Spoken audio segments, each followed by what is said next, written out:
Hi, Philip Baird, Director of Golf, and thanks for tuning in with us this week for the tip of the week.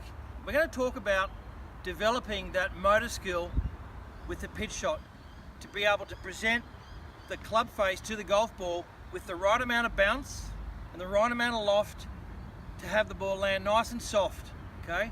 And we want to practice when we get to golf, do some gradient training where we train our bodies gradually with small swings and slowly build the length of swing to carry the ball different distances. What we don't want to be, folks, is a golfer that has one length backswing and 3 gears to carry the ball different distances. We want to allow the arms to swing at a certain distance to carry it to A, slightly longer to carry it to B, and then longer again to carry it to C. And what I encourage is that we always have the same pace or tempo, so we're ensuring that the quality of contact is always A grade. I often refer to my students as the sound required is to strike the match. And what I mean by that is ensuring that the sole of the club is bottoming out and making that nice sweeping sound. We don't want it to thud, or we don't want it to get snagged. So in brief, what we want to do here is we want to always have the body and the feet slightly open to the target. So we're going to drop that front foot back slightly to make room for the follow through. We're going to grip down the handle for a little bit more control. As I always promote, light grip. The lighter the grip, the more feel and sensitivity we feel for the weight in the bottom of the club, okay? So light grip is a pertinent point with short game at all times.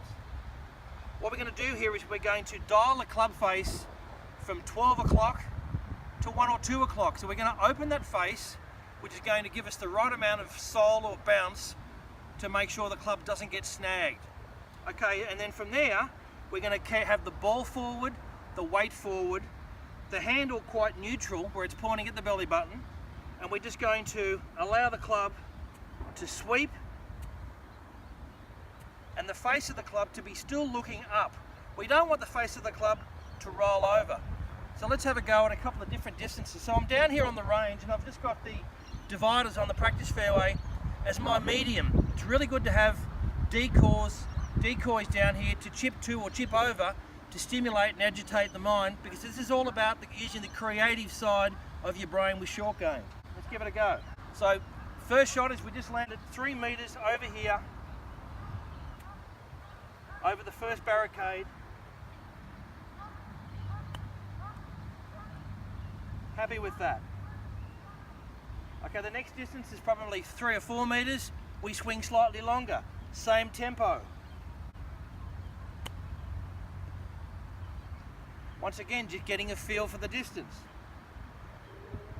And the number one tip here is the distance the arm swing determines how far the ball carries.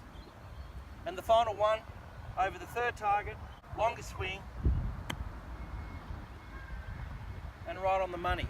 So the thing about that exercise, 3 different distances, is that there was no panic. It was always the same tempo. I try to promote a graceful tempo where the club's always moving, the body's very quiet, and the sole of the club sliding under the ball. Thanks for tuning in.